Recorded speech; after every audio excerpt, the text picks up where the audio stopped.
Hi, everybody, and welcome to Know What You're Talking About. Today, we're looking at Topic 5, DQ1. This week, we're studying unemployment and the different kinds of unemployment. So the DQ says the United States has unemployed people who began as cyclically unemployed during the recession, but have since become structurally unemployed because their skills have become obsolete. How important is the idea of remaining up to date on training and skills in the workforce? And is there a certain industry that requires skills to be current? Okay, before we talk about any of this, let me clarify for you. The way this DQ is worded, how important is the idea of remaining up to date on training and skills? The answer is duh. You always have to remain up to date on your training and skills. There isn't a job out there where you can just do the same thing the same way every day for your entire career and never freshen, never update. So I'm not going to give you credit for just answering, well, yeah, which is the only logical answer to this question. Instead, I'm going to ask you to go a little bit deeper on this. And so we look down here, and we see I've put in this right here, and it's labeled how to get 100% on this DQ. And it lists off what I'm going to require for this DQ. And the elements are that I have included here, the elements that are required are, first of all, I want you to talk about the difference between cyclical and structural unemployment.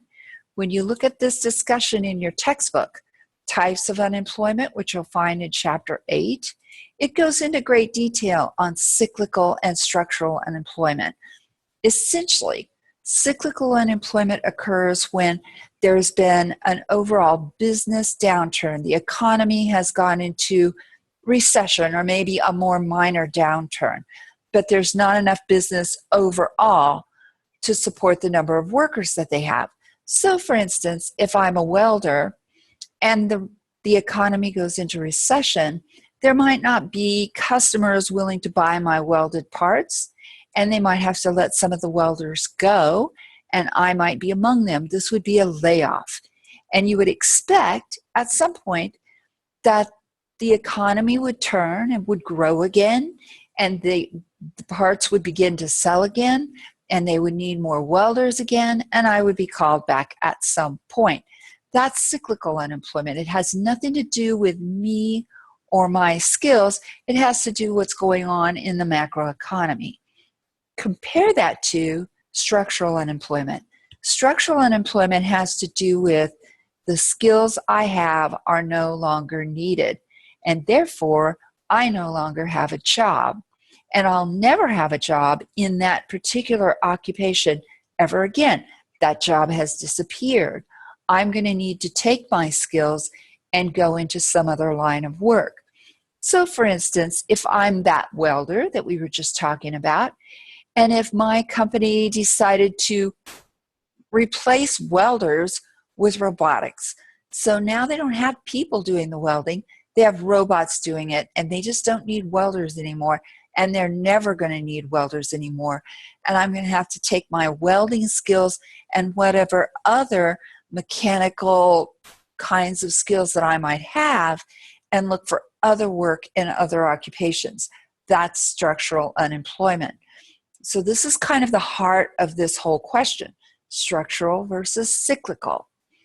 Here's where I'm asking for a little bit more of you on this DQ. Rather than talk about, is it important to keep your skills up to date? Well, of course it is. Instead of discussing that, let's look at some occupations that in fact are projected to be declining. The Bureau of Labor Statistics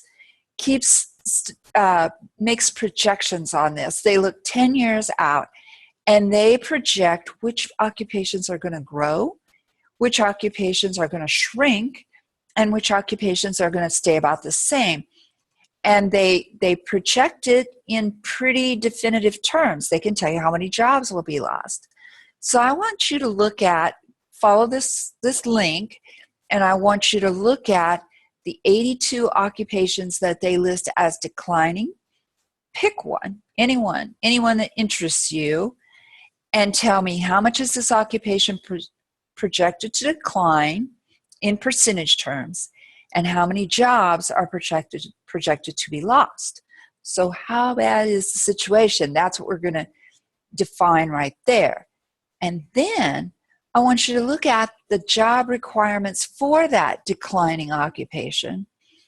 And if I were a person in that declining occupation, what else might I be able to do with those skills, which I obviously have because I'm in that declining occupation, right?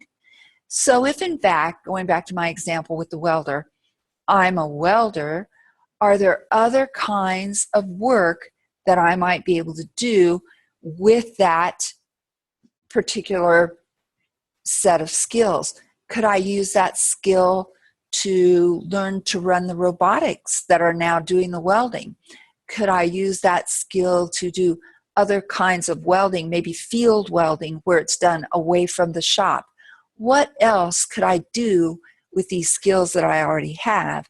And that's going to help me to see how I might make a path back to employment given this situation. Above all, avoid personal examples and unsubstantiated opinions. Everybody can talk about the time they were laid off and so on and so forth. We want to get a little deeper than that. We want to talk about 82 occupations that are facing decline. Pick one. How much is it going to decline? How many jobs will be lost? If you're in that field, what would you do with those skills that you already have? How could you turn those into a new job in a new area? And with this information and this direction, I know that you're going to give me a great answer and I'll be able to give you full credit for this DQ. I look forward to reading it, and I'll see you next time on Know What You're Talking About.